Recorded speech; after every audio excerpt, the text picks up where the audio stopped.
मेहंदी के कार्ड होते हैं, सालगिरह के कार्ड होते हैं, जितने जो इवेंट होते हैं वो उसके कार्ड बनते हैं। तो सारे लोग लेकर आते हैं, माइयों का प्रोग्राम, दर्स का प्रोग्राम, फंक्शन का प्रोग्राम सब लेकर आते हैं। जो मेहंदी होती है उसका ये सैंपल है, इससे पता चलता है कि ये ढोल बजेंगे मेहंदी के अंदर। ढोल की अलग से रस्म करते हैं और नाच गाने की है, बिस्मिल्लाह के अंदर भी तरमीम करवा देते हैं। देखिए हमारा काम है, हम तो ज़्यादातर कोशिश करते हैं कि मना करें। मुझे ये मालूम करना था, जैसे हम शादी कार्ड के मेटल लिख रहे होते हैं, अब उसमें नॉन मुस्लिम आते हैं, वो बोलते हैं हमारी तस्वीर डाल दो, कि तस्वीरें नहीं लगाते हैं, मना करते हैं। अब हमें प्रिंट करना चाहिए या नहीं चाहिए, ये भी एक सवाल है। शादी कार्ड में मुख्तलिफ डिज़ाइन लोग अपने तौर पर घर से भी डिज़ाइन करके लाते हैं, कुछ अपने तौर पर भी बना के लाते हैं। स्टार्ट के प्रोग्राम में मेहंदी है जिसमें ढोल्स वगैरह बने होते हैं, लड़कियां मेहंदी हाथ में लेके जा रही है, ये सब पिक्चर्स प्रिंट करवाते हैं लोग। जी प्रिंट करवाते हैं अपने तौर पर कि यार ये पिक्चर्स यहाँ लगा दें, ज़रा खूबसूरती में इजाफा हो जाएगा। अच्छा, पहले मैं कार्ड वालों को एक बात का जवाब अर्ज कर दूं।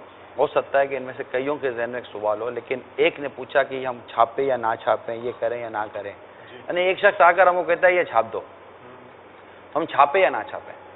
तो इस पर मैं अगर कार्ड वालों से एक सवाल कर लूँ तो कर लूँ।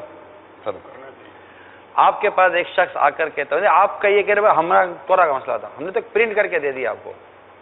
अब मैं आपसे कार्ड बनाने वालों से, कार्ड प्रिंट करने वालों से एक सवाल करता हूं। आपके पास एक शख्स आकर मुल्की कानून के खिलाफ कोई चीज देता है और आपको कहता है कि उसको प्रिंट कर दे, आप करेंगे या नहीं करेंगे? क्या करते हैं, बर्बाओगे क्या? आपके खिलाफ कार्रवाई होगी या नहीं होगी? कारोबार बंद हो जाएगा।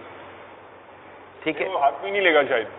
जब मुल्की कानून यानी जिस कानून की रियासती तौर पर जिसका छापना या जिसका लिखना मना है, जिसका करना मना है, इसको प्रिंट करने वाले पर कानूनी कार्रवाई होती है, तो फिर आप गौर कर लीजिए कि जिस काम से अल्लाह और उसके रसूल ने मना किया है, आप उस काम को कैसे छापेंगे यार?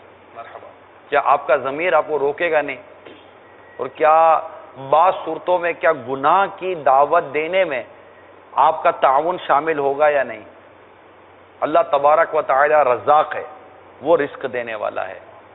आप वो काम करें कि जिसमें अल्लाह ताला की रिज़ा हो, और उस काम से बचें जिस काम में अल्लाह ताला की नाराज़ी हो। इंशाअल्लाह अज़्ज़ व जल आपके रिस्क में बरकत नसीब।